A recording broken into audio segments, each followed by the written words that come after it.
Yun na ba to?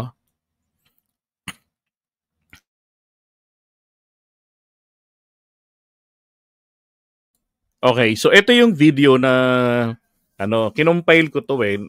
Ang napansin ko, parang sinasadya ho nilang bastusin ang kanilang tatay karton, ang tatay nilang karton. Tignan nyo itong mga to ha, itong mga taga-Batis. Na kunwari nadudulas ang dila. Bakit tong mga to masyado yatang dulasin? O, pakinggan nyo po. Target nila, tapos yung picture ni Tatay Digong. Di ba grabe no? Tatay Dugyot ang babanggitin sana. Oh. Picture ni Tatay Digong, tinapon din nila.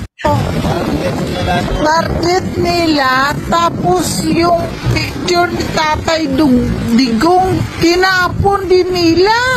Sa gilid. Hala, basa. Grabe oh.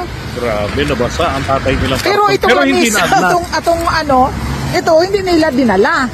Itong video na to, dalawang kaingotan dito. Unang-una, tinawag niya si dating Pangulong Duterte, Tatay Dugyot. Di ba? Yung lalagyan. Tapos ito, nagtataka siya bakit naiwan yung cabinet. Yan ang mga gamit na itim nandito.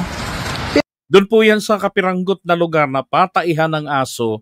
Doon po sa may parang 2 kilometro yata ang layo nito mula doon sa detention center ni dating Pangulong Duterte. Pero yung ditong nakatayo na CR, wala, goodbye talaga. Pero itong mga laman ng CR, iniwan din. CR lang talaga. Tanga niya, no? Kasi ho, dyan sa Duterte Street na tinatawag nila, yung pataihan ng aso dyan, ano yan, meron silang nilagay doon na, na toilet, no? Portable toilet, may portalet. Doon sila nagwiwiwi. Ang problema, umaalingasaw na nga ho daw yun doon.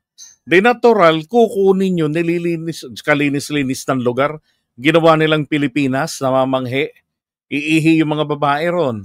Ilang araw nandoon yun, hindi na aalis. So inalis. Parang yung nag-video na to, gusto niyang palitawin na pinagnakawan pa sila. Kaya lang nagtataka siya, kung pinagnakawan sila, bakit nandun yung cabinet?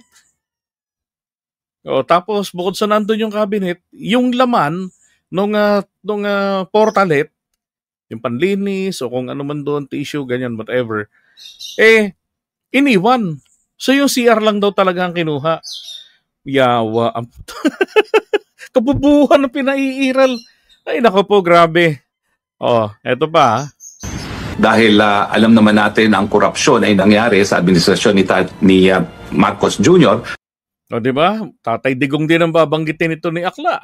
At so, ito pa yung isa pang ganon ding sinadya niya ring ipahamak si dating Pangulong Duterte. At ito yung pinakamalala. Ang Pogo po, kabahagi po yan siguro ng isang industriya na nagbibigay ng cash resource sa presidente sa ating So isang bahagi ng industriya na nagbibigay ng datong cash resource sa presidente.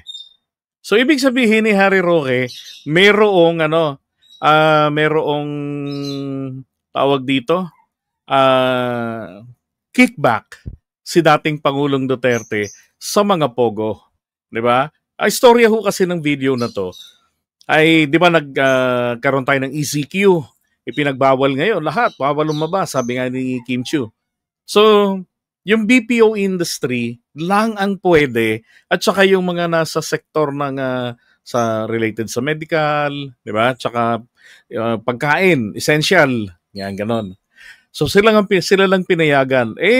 Kung iintindihin po nating maigi yung sinabi niya diyan na nagbibigay ng cash resource sa presidente.